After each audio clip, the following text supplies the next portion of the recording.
बिस्मिल्लाहिर्रहमानिर्रहीम। अच्छा, आज हमने बहुत ही अहम बात करनी है। एक बेसिकली ये वही जो of what type of presidential system should be in Pakistan का जो पार्ट 2 है ना। जैसा कि मैंने पार्ट 1 में बताया था कि ये 5 स्टेप हैं, इन 5 स्टेप पे प्रेसिडेंशियल सिस्टम जो है हमारा वो मुश्तमिल होना चाहिए।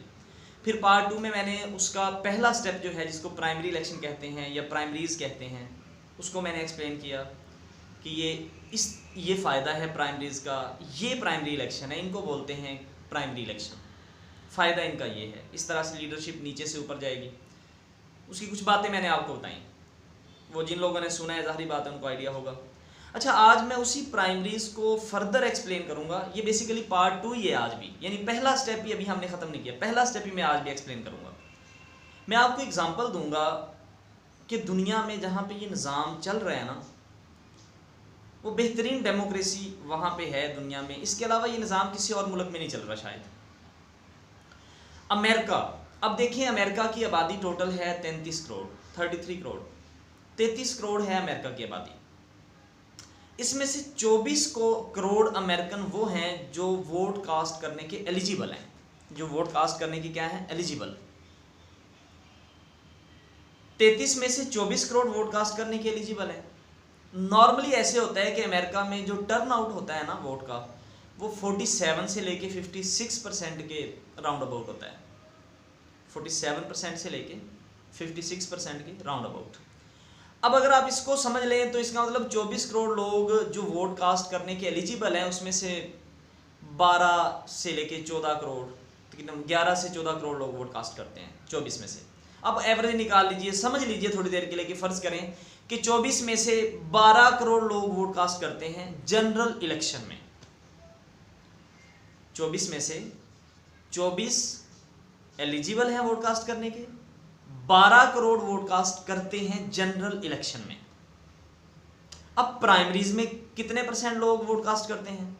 इसका मतलब टोटल वोट का 50% लोग कास्ट करते हैं in case of general election in America. अब प्राइमरीज में भी क्या लोग वोट कास्ट करते हैं? इतनी तादाद में वोट कास्ट करते हैं लोग अपने कैंडिडेट को मुंतखब करवाने के लिए कि फ़लाँ पार्टी में से फ़लाँ शख्स जो है उसे हम समझते हैं कि ये इस काबिल है कि वो अमेरिका का प्रेसिडेंट बने, तो उसकी परसेंटेज क्या है उसको हम देखते हैं। तो मैं आपको 2008 के अमेरिकन प्रेसिडेंशियल इलेक्शन की एग्जांपल दूंगा।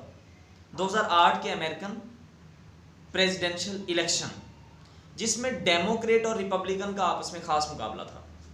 तो मैं थोड़ा बता देता हूँ आपको। डेमोक्रेट की तरफ से 7 प्राइमरीज लड़ने वाले उम्मीदवार थे, नॉमिनी थे, जिसमें बराक ओबामा था, हिलरी थी, क्रिस डोडो था, जो बाइडन था वगैरह। इस तरह से रिपब्लिकन में से भी 7-8 लोग थे। अब प्राइमरीज हुए अमेरिका में, प्राइमरी इलेक्शन हो गए 2008 में। डेमोक्रेट को टोटल वोट मिले 3 करोड़ 60 लाख। डेमोक्रेट को टोटल कितने वोट मिले? 3 करोड़ 60 लाख।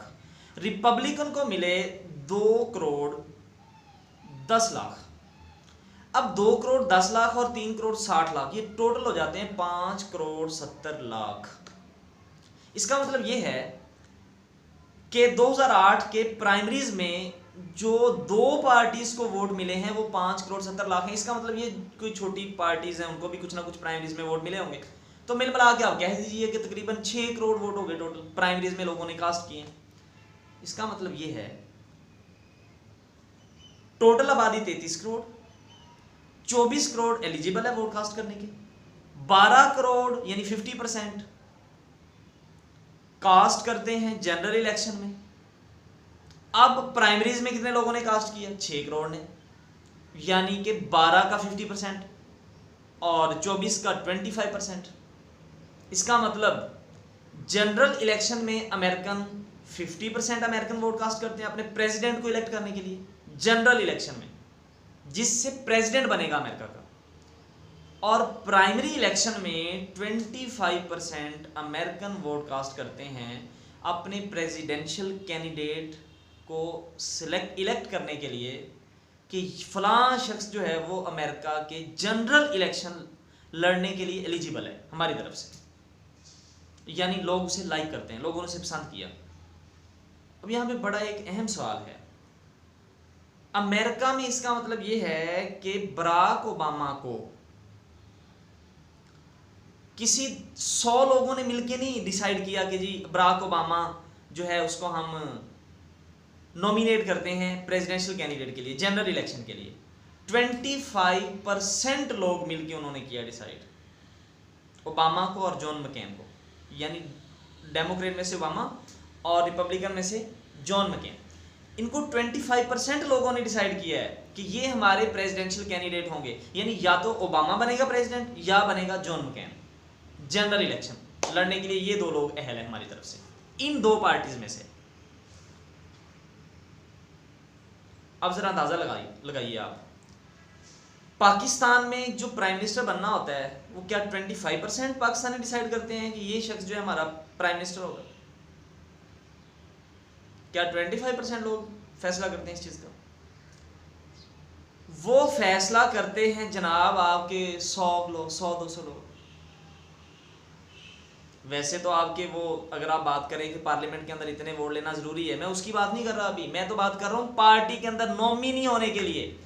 मसलन अगर नवाज शरीफ नून लीग अगर जीतती है तो नवाज शरीफ पाकिस्तान का प्राइम मिनिस्टर बनता है। नवाज शरीफ को जो नॉमिनी किया है प्राइम मिनिस्टर बनने के लिए, अवाम ने किया